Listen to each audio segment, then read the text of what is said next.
CPR துணை ஜனாதிபதி வேட்பாளராக வந்து பாஜக கூட்டணியின் சார்பாக நிற்க போகிறாரு. அவருக்கு எதிராக இந்தியா கூட்டணியின் சார்பாக சுதர்ஷன் ரெட்டி. எப்படி சார் போக வாய்ப்பு இருக்குது? இந்தியாவின் அடுத்த துணை ஜனாதிபதி ஒரு தமிழர், நம் தமிழ்நாட்டை சேர்ந்த சிபி ராதாகிருஷ்ணன் என்பதில் எந்த ஒரு மாற்று கருத்தும் இல்லை. ஓகே. ஆனால் 2 கவர்னர் போஸ்ட் காலியாக இருக்குது. ஆமாம். எல்ஜியோட மறைஞ்ச தொடர்ந்து நாகாலாண்டில் வருது. மகாராஷ்டிராவில் ஒரு மிகப்பெரிய மாநிலம். அதான் யாரோ சொன்னாங்க. யாருக்கு சார் ஜாக்பாட் அடிக்க போகுது?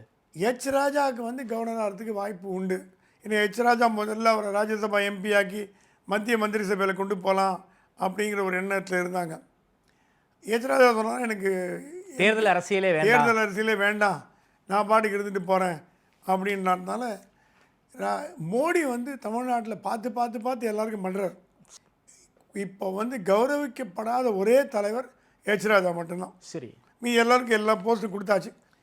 எச் ராஜா கண்டிப்பாக ஒரு மாநிலத்துக்கு கவர்னராக போகிறதுக்கு வாய்ப்பு உண்டு. இன்னொருத்தர் நார்த் இந்தியாவிலேருந்து போடுவாங்க.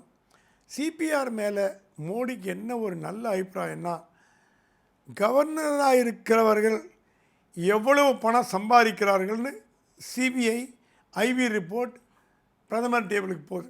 சரி, உட்காந்த இடத்துல நீங்கள் கை நீட்டவே வேண்டாம், உங்கள் டேபிளுக்கு மாதம் 50 கோடி 100 கோடி வருது. மகாராஷ்டிரா இல்லை 200-300 கோடி பர் மந்த் வரக்கூடிய இடத்துல 10 பைசா லஞ்சம் வாங்காதவர் சிபிஆர் அப்படிங்கிற தகவல்